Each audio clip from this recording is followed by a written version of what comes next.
Forum. At this pivotal moment, I see several priorities for the global agenda. Give your head a shake. This is not a game. As a reminder, my notion and my book of the Fourth Industrial Revolution is that the innovations we are seeing today in terms of artificial intelligence, the Internet of Things, cloud computing, advanced robotics, and many others, together constitute a new phase in human life. Today, that is a reality. The Fourth Industrial Revolution has become a reality, not just for the pioneers, but for a broad range of people and workers. And that is why I've made it clear that my ministers in my government will be banned from participating in the World Economic Forum when I'm in government. Work for Canada. Work for Canada. If you want to go to Davos to the conference, make it a one-way ticket. But you can't be part of our government and working for a policy agenda that is against the interests of our people. And I see the need for action. I see the need for a great reset. We can, and the World Economic Forum is very open and as an open platform to integrate everybody who is willing to address those issues in a spirit, which means to exercise here true global citizenship. Certainly the health industry, the digital industry will go out of this crisis strengthened. But we know that many industries which rely particularly on physical interaction will have difficulties to survive. The honking will continue until freedom improves. Continue. And the thing that's, I've made this point several times and I'll make it again here. There's a misconception by conservatives that, in America especially, there's different groups that the progressives latch onto to further their agenda. It's Muslim immigrants, it's transgender bathrooms, 1 month, or whatever, so on and so forth. And the point I always beat into their heads is they don't really care about these groups. This is just whoever is a useful tool at the moment. And as soon as that group is defiant in any way, they're thrown into the rubbish bin, as you say. We're not evil just because we don't want you to assume omnipotence and omnipresence. There is simply no pathway forward to the green and equitable utopia that necessitates the further impoverishment of the already poor, or the sacrifice of economic security and opportunity on the food, energy, and housing front. There is simply no pathway forward to the global utopia you hypothetically value that is dependent on force. What gives you the right to enforce your demands on other sovereign citizens equal in value to you? A better way forward would be to prioritize the problems that beset all of us on this still green, functional, and increasingly abundant planet, with the requisite focus and attention demanded of a true political class elected by the people, capable of and willing to look at everything, trying to fix where necessary, trying to maintain as much freedom and autonomy as possible, and stop simply capitalizing narcissistically on the mere appearance of action, knowledge, and virtue. We should obtain true cooperative consent from those affected, farmers, truckers, working class people, and work with them rather than forbidding them with your power or improving them so they will be finally worthy of your time and attention. Help replace dirty energy with clean if you must, but do it on your own dime. And make sure that the results are cheap and plentiful if you want to help the poor and the planet. The warning bells are ringing. Listen to them before they turn into sirens. We will not advance without resistance through the straits of your enforced privation. We will not allow you to steal and destroy the energy that makes our lives bearable and that produces our food and shelter and housing and the sporadic delights of modern life, just to address your existential terror, particularly when it will fail to do so in any case. We will not allow our children to be criticized first for having the temerity to merely exist, and then deprived of the prosperous and opportunity-rich future we strived so hard to prepare for them. We remain unconvinced that your frightened and self-congratulatory moralizing and intellectual pretension, ignorance of the limits of statistics, and misuse of arithmetic, that your declared emergency and the panic you sow because of it means that you should now be ceded all necessary authority. So, Leave us alone.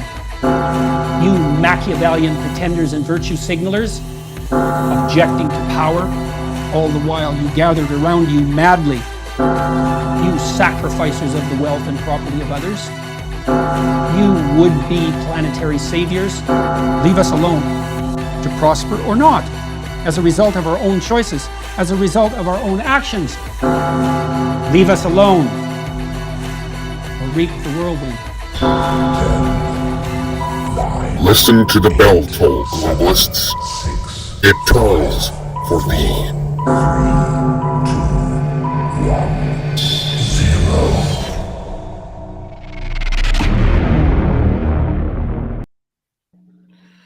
Welcome back to the Unacceptables podcast. We are better Happy late Thursday, than everybody. never. Yeah, happy Yeah. Thursday. We had some technical difficulties starting off tonight. However, we are here. We are live. Things are good. And we have a bit of a show for you. Jay, how are you doing tonight? I'm good. I'm good. Yeah, I'm good. I did some lots of work on the upcoming gardening today, and had to go and take care of some trees, police the tree cutting and so on, and yeah, it was a lot, but good. Good. How about you? Good. I had a frustrating day of working with inept morons while I tried to lift walls above their heads and not kill them. It was quite good. The ones who don't know the hand signals and shit like that? No, more like the ones who aren't aware that, a 2,000 or a 2,500 pound wall falling on them might hurt them. And if they don't rig it properly and they don't load it properly, they don't pay attention to it coming down, it could hurt them. Or, lifting a 2,500 pound road plate and the guy looks away from the load while it's spinning. Just about took his face off. And I said, well, maybe you should pay attention to a load while it's in the air. He said, it almost took my face off. Figure it out, Chippy. My headphones are backwards. Hang on. Technical difficulties are a thing, in our stream. We have some technical difficulties. We had technical difficulties getting started tonight, unfortunately. And Yeah. And this is why we're an hour late. But we're still here. And you guys better love us for this because it's late and it's school night. For at least for myself, Mr. J is a philanthropist and quite wealthy. No. So I got a job. So he could be Jay could well be one of the future global leaders in Davos. And so I'm too cheap. I'm too Scottish for that. 860K a year? No, fuck no. Well, I mean, if you've got billions, what's 860K a year, right? I mean, Scrooge McDuck could even see the value in rubbing elbows with politicians for free, or for $1 million and avoid lobbying fees. And I think that's mostly what we're talking about here in Davos. You give a Scotsman $100 million, you get a frustrated billionaire.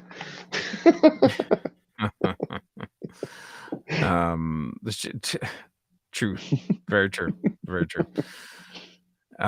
So a couple of things. First of all, we're still on the subject of the WEF summit in Davos, where there are very many, sort of, let's say, multi-billionaires and such, and maybe an extreme of billionaires. Certainly BlackRock is there, and they control most of the world right now. So the folks at home know what you see in the media, what you see in general, the products you have, most of which is at least in part owned. Pharmaceuticals, the WEF, media, every media outlet, every source of online, like Google, everything. They have their hands in everything. So BlackRock pretty much owns the world. Which leads me into one of my notes for the evening. On that topic, that I've been watching the BlackRock thing fairly closely because as it's suggested in the video there, like it like Michael Malice said, like they give you special interest when you're a special interest group until you don't work exactly as they want you to, right? And so I see the climate initiative as their current kind of lane, and and then I see that there's a lot of buying power on the world that's pulling back from ESG, and I see BlackRock doing it, and I think, oh, there's something going on there. And then today I read that in one of the closed meetings, they may give you the impression by having a YouTube channel and by putting a lot of stuff on there that you see everything. There's a lot of closed sessions that are going on there, and our friend Andrew Lawton mentioned that the other day, that there are a lot of closed meeting things that he can't get into. Anyway, one report, I can't remember the name of the journalist, it's an independent journalist, said that they were standing outside of one of these waiting for people to come out because they could see the list of names there, and they're waiting for people to come out. And Fink, the owner of BlackRock, Larry Fink. Larry Fink, yeah, came out of the conference room, like slammed the door open, came out of the conference room, and this guy said, I didn't even approach him because he looked so angry, and he literally left the building, got in a car, and like peeled out, essentially. So that suggests even more troubles in the wind for the WEF when it comes to BlackRock, because just like anybody else, the WEF, it wants to exert this undue authority. So Larry Fink's built this massive thing and gone to a lot of trouble, and now somebody's going to come along and say, you're going to now run your investment firm how we want, and you're going to kick Tesla out of it, and you're going to do these things that are bad for your platform, and you're going to alienate all the people south of the Mason-Dixon line and west of Manitoba, and we're going to give you dick all except for an $800,000 bill every year. And I think this is the result of Larry Fink saying, go fuck yourself. I think. I mean, I know he was not happy with booting Tesla out of BlackRock, and which is it was mandated that he do that because of the way that Tesla functions in California, of all things. Well, God only knows what that's all about. I think it had more to do with political views. It's Twitter. Honest. Yeah, it's because of Twitter. It's totally because of Twitter. It's exactly. And then we're not even going to touch on that because that's what we're talking about on other streams and in other episodes.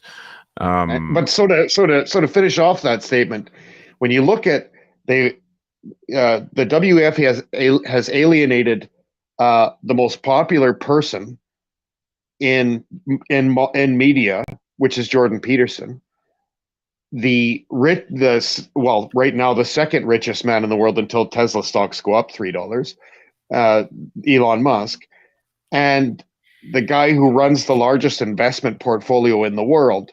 Those three people are all pissed off at the WEF. I think we could see some scrambling here. And as I said, and it continues too. The pattern that I noticed the other day of all of a sudden there's not a lot of climate change discussion at the WEF this year. I think they're kind of okay. That doesn't work. People are really, really fighting that. Well, so my two thoughts on that, RJ. For one, there was a Twitter employee caught on hidden camera talking about how Twitter had directed them to no longer speak about COVID because people had COVID fatigue, and that they should start pushing the climate change agenda. So I don't think that it's necessarily done with. I think that they're going to keep pushing that agenda and keep working towards that. But I think that they're taking a pause. And as far as the WEF goes in the meeting in Davos, my opinion is that they are much more interested in the war in Ukraine that they can do a whole bunch of things with, including, laundering money, laundering money It's and sending weapons and all these different things. So there's a lot more money to be gained in Ukraine fighting Russia than Mhm. there is with any other of the fears that they're trying to, indoctrinate us with at this point. Yeah. Yeah. I mean, although, I mean, and and that's the thing. They're going to bounce around. They're just going to jump from one to the other, right? They're just going to keep doing that over and over, and until people actually catch on and just do a general boycott on them, right? Like, because and I mean, that's pop culture. Like, that's meme culture. That's how the world functions. Smart business people, smart actors, musicians, etc. They'll just they'll roll with the tide. They'll ride the wave, and then they'll flip flop after. It's very few that you see that are literally going against the grain. But if we look at in terms of pop culture, if we look at the box office last summer, we see that the top grossing movie was Top Gun. Like, literally, the top grossing movie of last summer was Top Gun, a goofy comedy. Well, that's because it's Tom Cruise, right? So Well, I mean, and because it's not woke. It's because it's not woke. That's why. It's because they didn't put a gay person in there for absolutely no reason to stiffen the plot. They didn't make it about race. They didn't make it about any of that shit. They just made a fucking movie. You know? And that's why a movie like that's not that good beats the shit out of everything woke that comes out. Like everything Marvel that came out in the last year. Yeah. Yeah. No, I agree. That's a good point. And speaking of things that are gangster, and getting back to our sort of our main topic here on the show today, at least, we'll talk about just about anything. But we're sort of focused on the WEF summit in Davos because that seems to be the most relevant source of news and source of information and source of things that are cool right now. I'm going to roll a clip here right now for us, Jay, and this is going to be Ezra Levant of Rebel News. And this is one of the most gangster things I've ever seen in independent reporting. So I'm just gonna roll this. We'll take it from here. Here we go.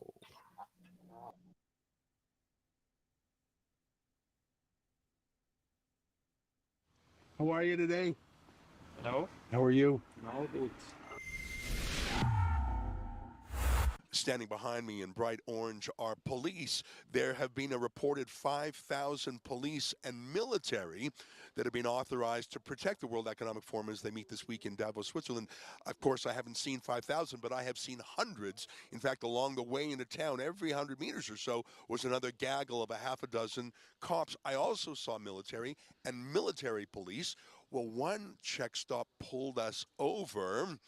Our carload of journalists, we all turned on our cell phones, and here's what happened. You just do an audit. Yeah. How are you today? Hello. How are you? No, good. No good? Why not? It's no good. Why is it no good? Filmen is not good. But it's a free country, right? That's correct. Yeah.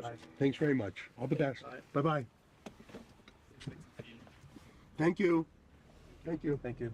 Well, that was pretty easy, wasn't it? A very light touch. I simply said, I thought this was a free country. And the cop said, well, yeah, I guess you're right. And he waved us through. No fingerprints, no passports, no ID at all. I really liked it.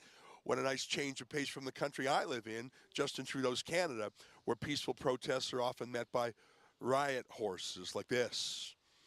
Yeah, I like it here in Switzerland, and I can see, though, why there are so many police. The World Economic Forum is not well liked, although the only protests last year were from Antifa. We'll see how it goes this year. To see all our reports, go to WEFreports.com. You can see all the work we're doing, and if you feel moved to chip into our crowdfunding campaign, you can do that there, too. That's WEFreports.com.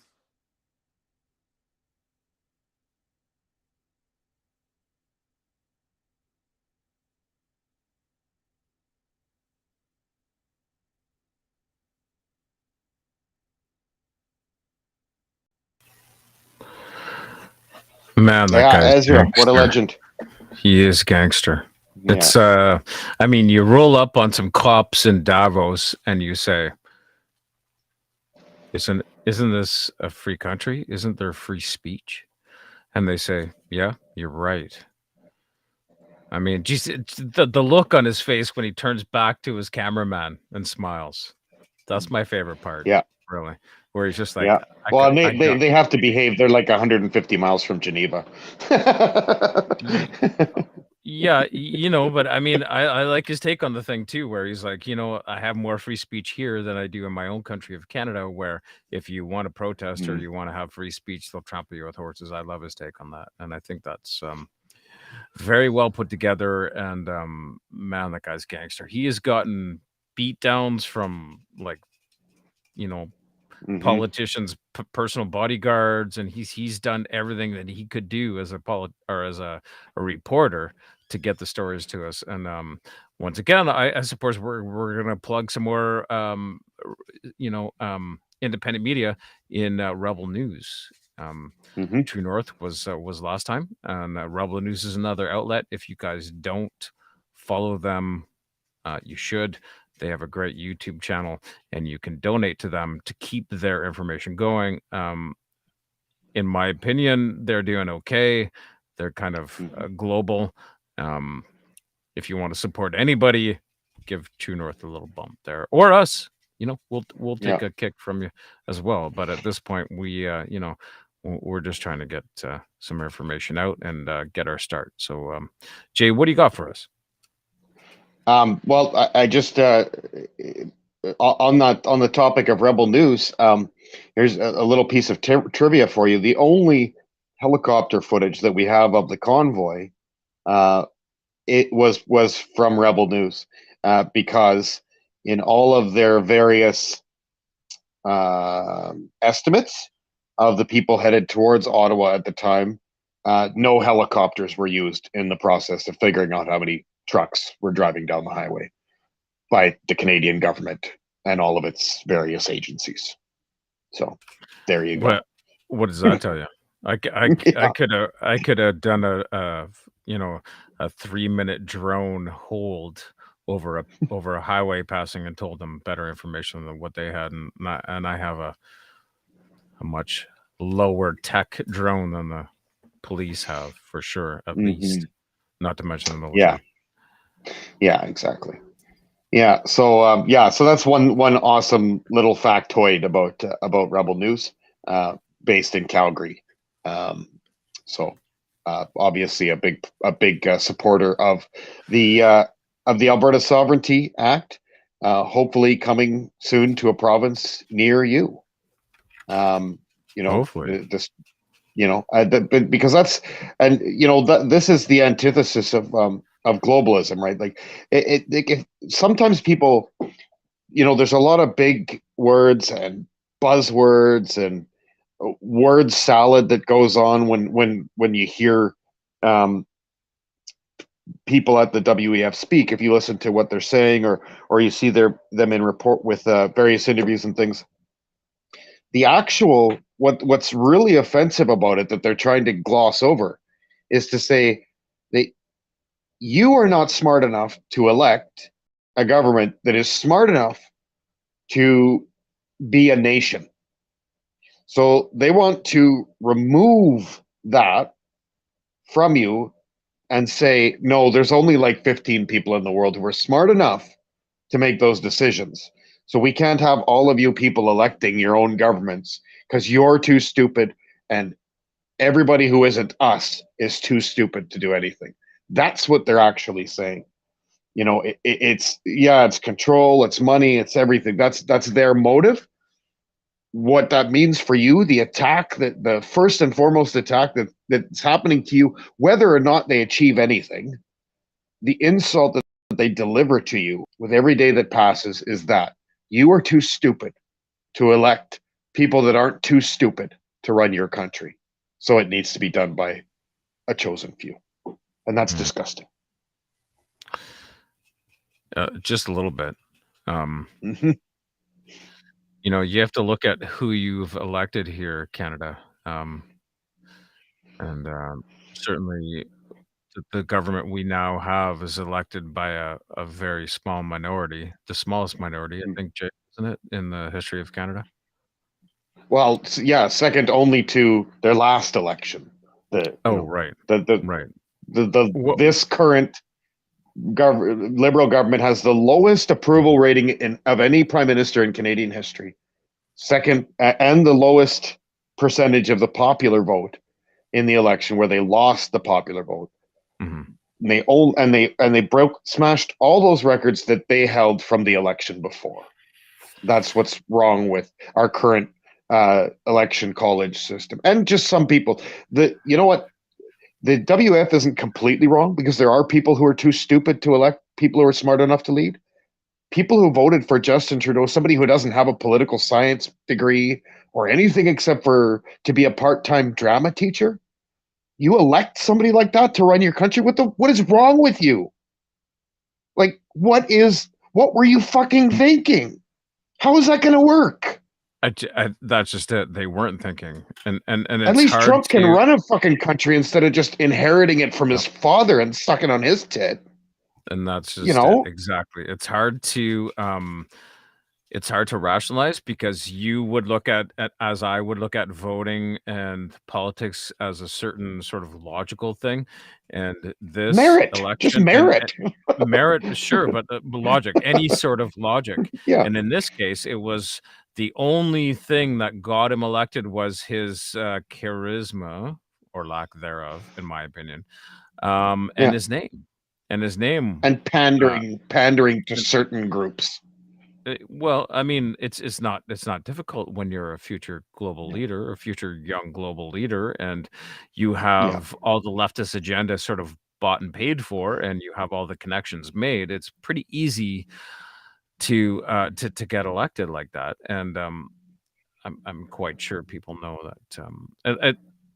Okay, well, first of all, elections are not what you think. And we'll touch on that on one of our streams at some point. But certainly, your vote may or may not mean anything. We've seen that. I mean, they could cheat 5 or 10%, but they can't cheat 30%. Like, they did get 30% of the votes. So I mean, the election could be way off, and there's still way too fucking many people who voted stupidly.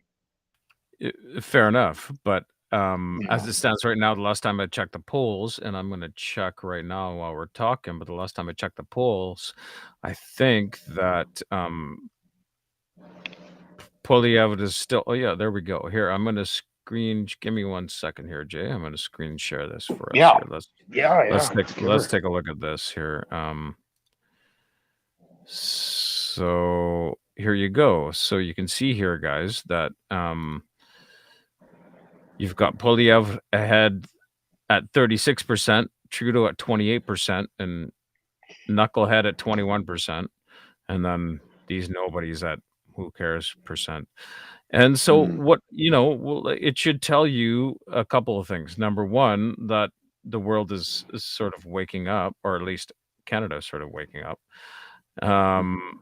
It should also tell you my favorite thing about this is that there is a conservative stronghold still here in Canada, because from the current government, and don't forget, like this popularity will gain when it comes time to vote. It will gain. Not everybody's putting their 2 cents in right now, or their 3 cents in, or their 30 cents, or this in this sort of financial climate. They're $45. Nobody's putting that in just yet, and already Poilievre is going to get elected, and probably, I would suspect, with a majority government. So we will see the return of fiscal responsibility. We will see the return of energy sector development. We will see the return of Canada's prosperity, and I think that's something everybody should look forward to. Pierre has some definitely some centrist views. So for those of you that are left leaning, you'll still get to have your life and live the way you want to live. It just won't be so crazy. You won't be, sort of volunteering your children at 12 years of age to have their genitals mutilated. Yeah. Just a thought. Maybe that's not a good thing. Maybe there's no It's long-term research on that.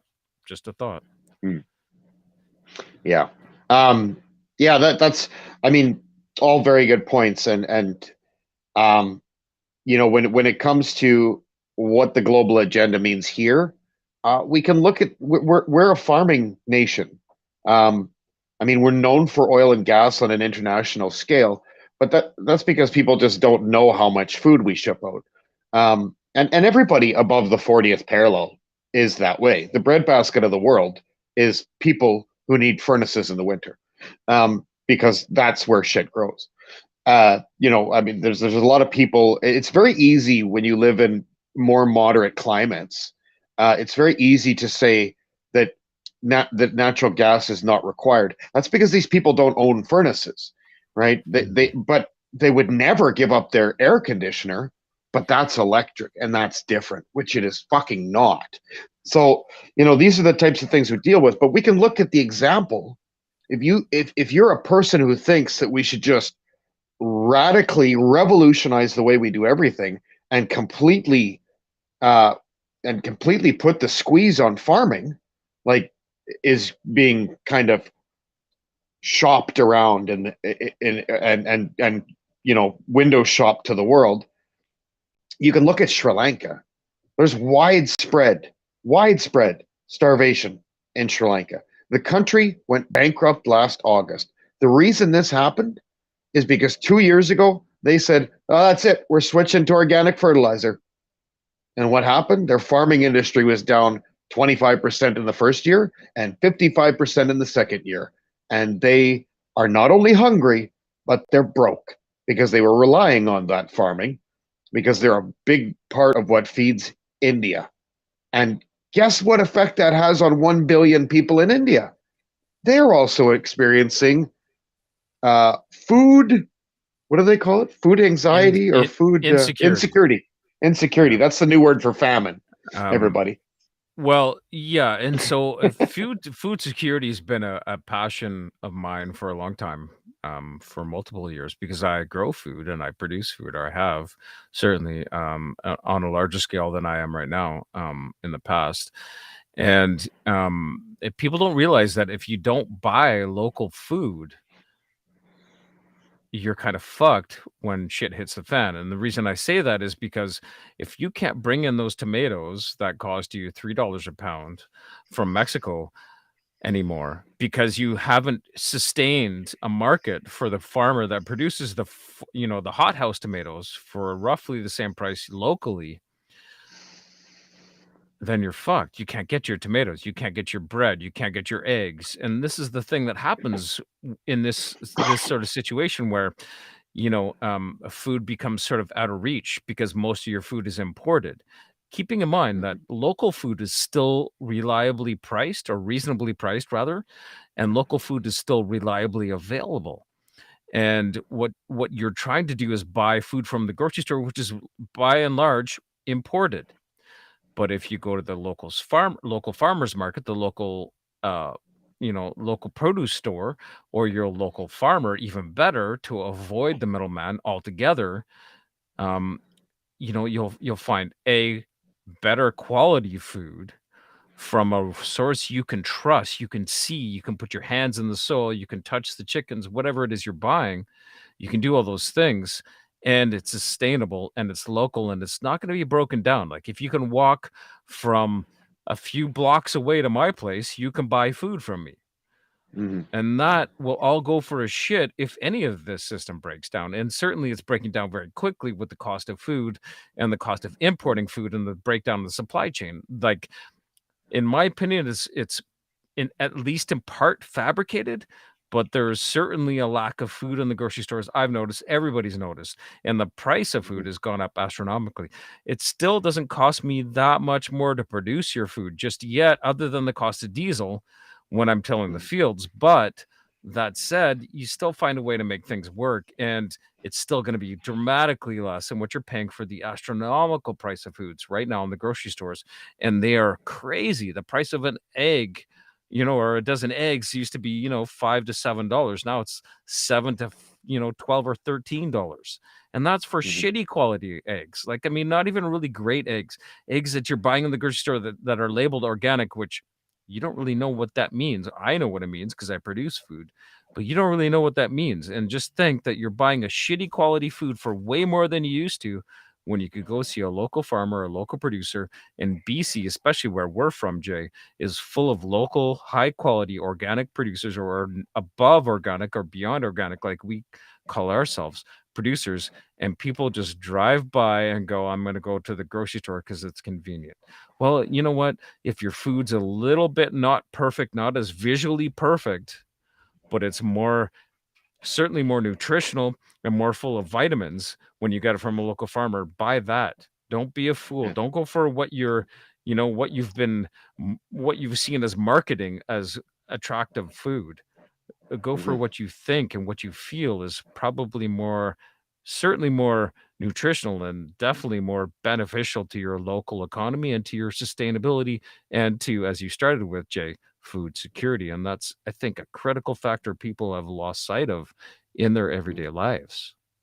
Well, and there's there's other factors there as well. Like for instance, not only, there's a good reason for you to move to an area where there is local produce even available. It might not be a choice where a person lives. There may not be any farms within 500 miles of you. If you live in New England, tri-states, the DC area, Toronto, you may be really far away from actual farms. And so it might be this is another good idea why it might be a good idea for you to sell that $600,000 house and start looking in the country and get yourself a piece of property that's really good, that has the space for you to produce your own food, and have some money left in the bank after to buy a little tractor, to buy the compost material and all the things you need. You could fund that probably with the equity that's tied up in your ridiculously expensive house. Now, what's going to happen eventually is, so now you have that choice. Your choices run out, right? When things get bad, they get worse on an incremental level, and they go top down. When the rich get a flu, the poor get pneumonia, right? Or they die.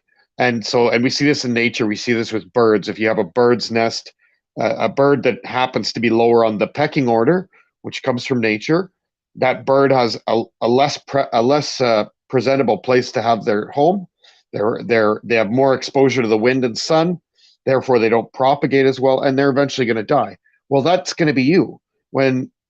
If the system breaks down, the supply chain absolutely goes bust, and things get really bad, you're not going to have the choice but to grow your own food.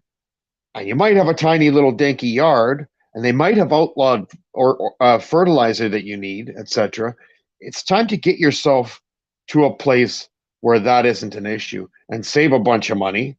And probably a good chunk of the people who are watching this or are going to be watching it could probably do what they do from home, and somebody's probably paying really well, and you're going to save a pile on gas and stuff. It's time to make these little choices. And that's because, I have a bug out. I have a spot that's ready to go, a homestead back there. I can get there on foot in 45 minutes. It's not a problem. And I'm safe, and I can do that. Now, I'm still here, and I've decided to do this, and it'd take 2 more years to do that because I think that everything else is important. But make no mistake, I was just Jay, we lost your audio and your video. I'm not sure what's going on. I think Jay will come back here. Sometimes we have connection issues and stuff like that. Here in BC, we're in British Columbia. So, Yeah. Oh, he's back. There he is. Back. Oh, you Finish lost your me there. thought. Oh, sorry. Yeah. No. Yeah. No, I was Finish your just thinking thoughts. this. I was just thinking this morning that even things like I was considering building a dry room in the garage, a humidity controlled room, so that I can hoard fertilizer, because what happens when they suddenly start embargoing, if and when they start embargoing fertilizer, Well, having a 5-year supply might be a really, really smart thing to do, for us here on the farm, we produce our own fertilizer. We don't need any outside fertilizer for what we do. The only thing we need to worry about oftentimes is just to pH our fields, which is with lime. So between the chickens for their, super great, super hot, nitrogen hot fertilizer, and then the mix with the goats, and then all our food waste, we compost and turn everything, all our food, and try and turn everything that's compostable into compost. And so that, for a regular producer, as any sort of livestock, for those of you that are maybe a little bit more green and a little bit more left and vegetarian, well, your food, the food that you want to eat, your lettuce, your broccoli, whatever, all that, if I don't have animals to produce nutrients for your food, I can't grow it organically. I can only grow it with chemicals. So figure out your logic there. And if you really want to stand on your vegan platform, go ahead, but understand that all your food will then only be able to be grown with chemicals. And that's not healthy food. That doesn't produce healthy food or great tasting food. And then you're diminishing your health. So you think you're eating well because you're not eating or consuming animal products. And, you have animal rights, activism in your mind. Well, that's great. Go to a local farm and see if they treat their animals well. And that's the thing. It's all about going to see your sources and trusting where things are coming from, not about where you stand. Because there's a lot of shitty factory farms out there that, I don't condone. And a lot of what passes for organic standard, in my opinion, and certainly in my, moral position and my ethical position, I would never agree to it. I mean, I would never want to be labeled as being acceptable by that standard simply because I know what you can get away with.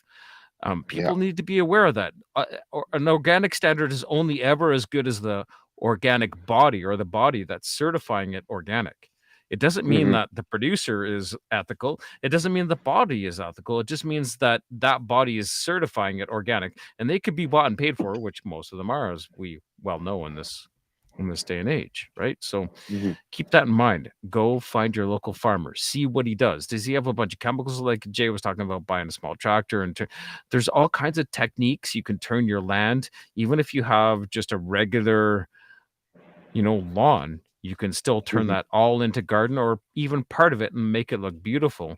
And if anybody's ever interested in any of that, message us here in the chat or on our channel, because I've got all kinds of information, ideas, and stuff I've done personally and found very effective to grow my own food for most of my life, even when I didn't live on a farm. It's possible. It's not as hard as you think. It's a lot of fun. It's very good for you physically, and there's something. It's low maintenance if you're smart about it. It's only high maintenance if you're dumb. Like you turn on YouTube or ask somebody and they will tell you that if you think something's hard when it comes to gardening and farming and difficult, there's a very good chance you're not taking advantage of the tricks of people who came before you. And my grandfather always taught me, it's great to learn from your own mistakes, but it's way better to learn from the mistakes of others. So, if you 100%. Think it's hard or what you're doing is too difficult, just ask somebody, because the way you're doing it probably is. And on that note, this Sunday, I'm going to present a video of what I was doing this morning. And as I progress through that project, I'm going to show everybody how you can build a little hydroponic garden in a window of your house, if it has a decent enough ledge, or you can put a little table or a cheap Amazon little shelving unit or whatever, for $70. And that will produce tremendous amounts of food, and certainly serve as at least a place to start your seeds this time of year, so that you can really capitalize in the spring, summer, and fall, etc. But even a balcony garden, if you live in an apartment, a balcony garden is great, and you can grow a lot of food on a balcony garden. Don't make any mistake you about can. that. You get a tiered hydroponics system and you are set. And people have a kind of and this is why I wanted to focus on that first, because people have the impression that hydroponics are difficult, and they're fucking wrong, because hydroponics are not difficult. There's no weeding, which is like planting in the ground. The major problem with it is that you're having all your nutrients and water sucked out by weeds, even if you're weeding all the time. And I think the struggle for most people with hydroponics is that you have to be well aware of pH and your nutrient levels, and it's a 30-second process that happens once a day that people think is like a big fucking deal. Well, it's that's the thing, is really not a big deal if you have good equipment. It's super easy to take care of. You have to be diligent, but you have to you have to be diligent, but you're growing your own food. You should be diligent. Yeah. But it's a lot less. It's a lot less work than in the ground, like by far. Yeah, there's a lot less work to it than growing in the ground, though, for sure. I suppose it depends on what quantity you're growing and what scale you're growing, right? I mean, if you've got 10 acres of lush soil, you're going to use that as opposed to a 20 by 10 or a 30 by 10 or a 60 by 10 or 60 by 20 greenhouse. It just makes more sense economically first. And secondarily, you got to make, like, I mean, we're blessed here with, sort of 3 feet of black gold. Well, not 3 feet, but a good 2 feet of black gold, because this has been a farm here for generations. So, and they had livestock here for a long time. So all the fields have been fertilized. So, and pretty much anything you plant here is going to grow.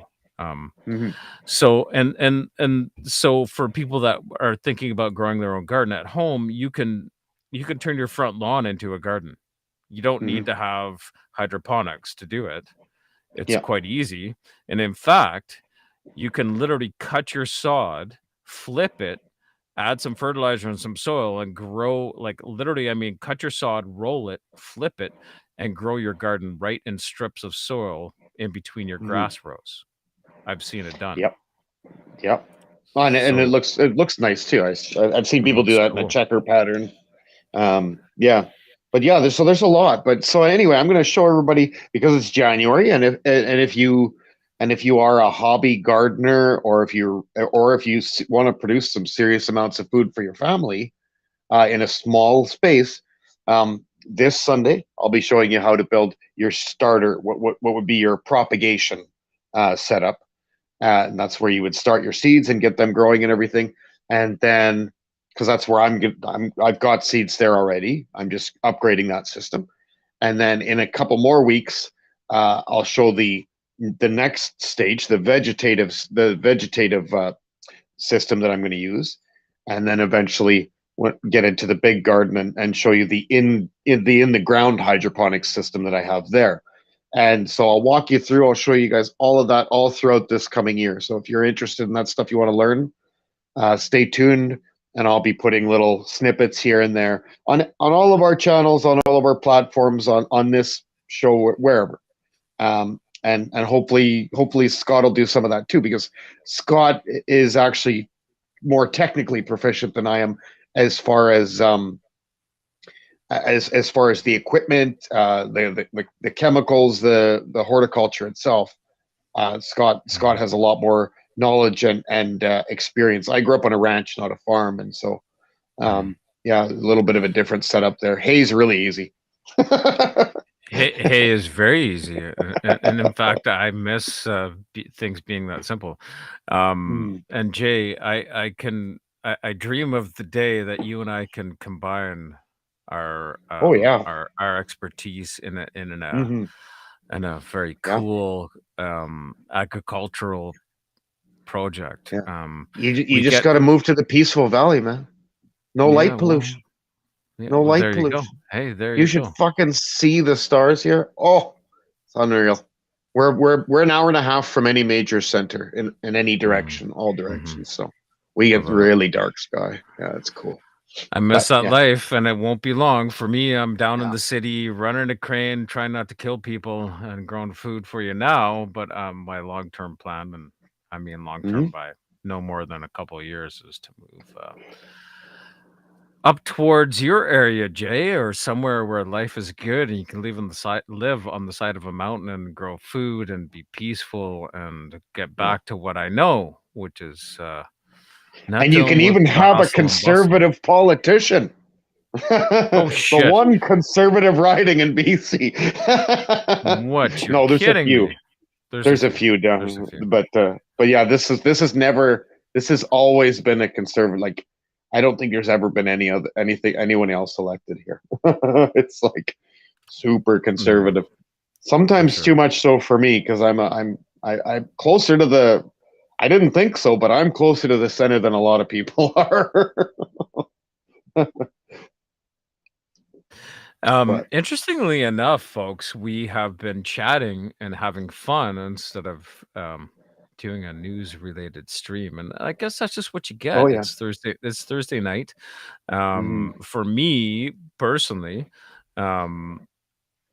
Tuesdays when we stream, I have to get up super early Wednesdays, so then I'm exhausted Wednesdays, and then I still get my shit together and try and get together for you kids at home and produce some kind of content, and you get what you get. I think, in the summertime we'll have a little bit sort of a different content. I think some of our content, especially because the news cycle will be down, like we've discussed, Jay, I think some of our content will be more farm related and kind of more some interesting different stuff, and Mhm. maybe we can have a la Letter Kenny, maybe we can have an agricultural sort of texting call in, video call in show. I think that might be kind of fun. I don't know, just Free a beer. thought. I got free beer today. Somebody's happy. All right, kids. So listen, do we have anything else to talk about, Jay? Anything else? Any other videos you want to roll other than your beer? And let me cheers you here, since we're in. Nostrovia. Cheers. Yeah. Not. No. That's pretty much all I had to report. It's kind of been. I would say there's a lot less information available this year with the WF. They are starting to clamp down. They used to kind of have it out there and be almost bragging about what they had going on, and now there's they would look around and they see, like Jordan Peterson says, like, listen to the bells because it's going to turn into sirens, and in many places in the world it has. People are not accepting what they're putting down, so now they're starting to go, well, if we want less resistance, we're going to have to start hiding and keeping some of this a secret, etc. But it leads to some conflicts of interest. I mean, you can't have corporations running the world. Like, no matter who you are, how against capitalism you are, you cannot have unelected corporations in charge of the world. It can't be that way. Well, they have been for a very long time, and to try and suggest otherwise is futile. To try and suggest that it could be done any different is brilliant, and I love it. However, I don't know how realistic that is. Not at this point in time, anyways. I mean, we're talking about a situation in where we have had several corporations convince the world that they're going to die from a fabricated virus. And I mean fabricated in the sense that it was a real virus, but it was fabricated in a lab. Only to increase their stock value and increase their money, because they knew that the financial system as it exists was going to crash, and it's going to crash. So you guys know, like, everything's going to change financially pretty soon. Maybe not like in the next month or two, but pretty soon. It's really anybody's guess how long it can be propped up. I mean, at this point, as I see it, the financial system, as we know it, will have to change for several reasons in the near future. One is that we have the United States signing space treaties with Japan. We have the United States with the Space Force. We have reusable rockets. We have the moon, within 24 months of colonization. And we have Elon Musk saying 5 years for Mars. And that's a guy who hasn't written any checks that he didn't cash ever, as far as saying I can do this. So that is also going to be something that just the whole world will have to undergo, or will undergo, a revolutionary change at that point. Because that's when we become interplanetary, not only are we then safe from climate disasters, but also meteors and volcanoes and any other host of CO2 bombs and other hosts of things that have caused mass extinction events. We're now going to have the ability to not deal with that and to terraform and expand. And, that's going to be an incredible thing. And it's going to lead to a renaissance. And with any luck, this time that renaissance won't end up with a few people, monopolizing everything. But yeah, there is major financial change coming, and the world as you know it is going to change. If you're comfortable in the current economic situation, then have gratitude for that, but don't feel comfortable for long. Keep your eyes open, because if you really think that it can go on like this without something radical happening, then you're crazy. I mean, we've pushed the limits on what quantitative easing and can do now at this point. And there's companies that are so big that they can just rock. Like if Apple went bankrupt tomorrow, if something happened with Apple, that would have a major impact on the global economy right now. Well, I mean, that's all it would take. And any number of companies. Yeah. When we're talking big companies, if they fail, could have a drastic effect on the economy. But I think what's important to note here is that the only economy that affects you directly is the energy sector and the food sector, I suppose. And keeping your, sort of those things in your sights is pretty critical.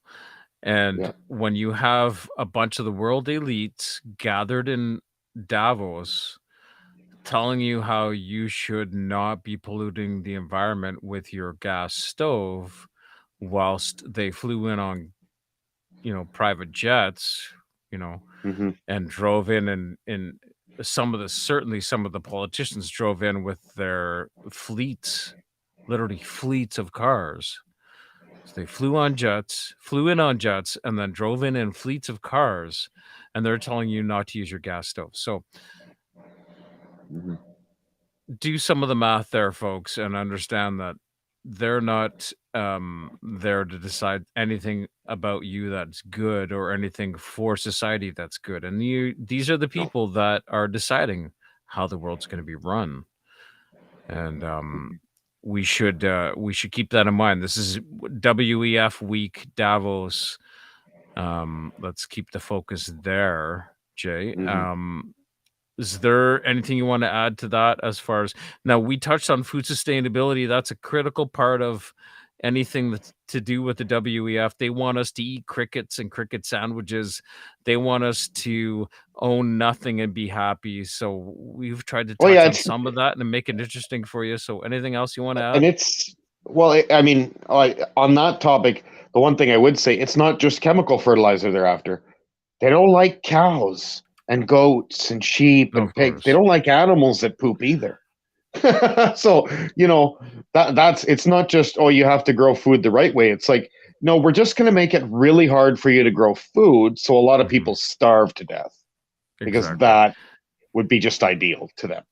Well, so what that creates is dependency, right? So then if they make you starve and make it impossible to produce food in a normal way with, chicken fertilizer, cow fertilizer, whatever you want to call it, or whatever you want to use, if they make it impossible to do that thing, then the only way to produce food will be in the way that they prescribe, which will be, at this point, it's looking like cricket farms for protein at least, and everything else in factories in, sort of a 6 foot or a 6-story high warehouse that will be, lines and lines and lines of lights that are growing little sprouts that you eat. That's about all you're going to get. And they might be minutely nutritional, but it's not going to be food like it. And they're already literally printing meat. Did you know that? Yeah. If we want to get into that on another stream, we can, but they're already printing meat. So, I mean, some of the chicken and some of the beef you eat might not be actual meat. I'll do it on Mars, for Mars. I'll do it on the moon. I'll do it in space. But I'm not fucking doing it in a place where I'm surrounded by green everywhere. Like, oh, it's terrible if I grow food here. Like, holy fuck. Technology is great if you need it, but if you don't need it and it produces an inferior product and a product that we don't even know has any nutritional value, I would suspect that the better choice is to produce it the way that is good and healthy that we already know works. And what the WEF gets out of removing our food supply chain too is that is how you enslave somebody in ignorance. If somebody cannot get a hold of enough or produce enough food that their children are well fed 3 times a day, their children will not be very smart. They won't know how to think. It takes 2 or 3 generations of proper diet to have any meaningful effect on IQ and longevity. And these are scientifically proven facts. That is not debatable. And when you try to calorie count children, which is what they want you, which is where they're leading you, it's so that you are then too stupid, and future generations are too stupid to even realize that they should put up a fight, let alone have any meaningful chance of putting up a fight. Well, exactly. That's it, Jay. It's either fatten you up so that you're too dumb, or restrict your food so that you're too dumb. Either way, it's all of these things are being done, rather, to put you in a state that you don't have a way to rationalize the things that are going on in the world around you. And I think that the lack of food or the lack of nutrition are both equally as effective at dumbing you down. And whether it be a superfluous amount of food that you can eat that are nutritionally deficient, or that is nutritionally deficient, or a very small amount of food that you can barely scrape together, either way, they're both going to have detrimental effects on your health, your nutritional level, your body, and everything else. And that directly relates to your ability to have cognitive function. And I think that's important for people to realize that we're not, we are what we eat. If you can't eat a good, healthy food and you can't have good amounts of energy to help your brain function, then you're not going to do any, sort of rational things. You're going to go to work, and it's an enslavement for them for 8 hours a day. And because of the shitty diet that you have, you're not going to have the energy to even hang out with your family. You're going to get home from work. You're going to eat your gruel. You're going to watch 1 hour of government mandated propaganda, and then you're going to go to sleep. And then you're going to get up and you're going to do it all over again. Exactly. Disgusting. It is. Disgusting. It is. Yeah. So you know what? I think that's it for us tonight, Jay. We got started late. We had technical difficulties. Much love to everybody that showed up in the chat. Much love to everybody that watches this even now and listens to it later on podcast in the recorded version. Hopefully we sound pretty good. I know that we've made some technical improvements, at least on some points, and we're going to keep working for you guys to make it sound better. We are the Unacceptables. I am Scott. Jay, say your thing. Yeah,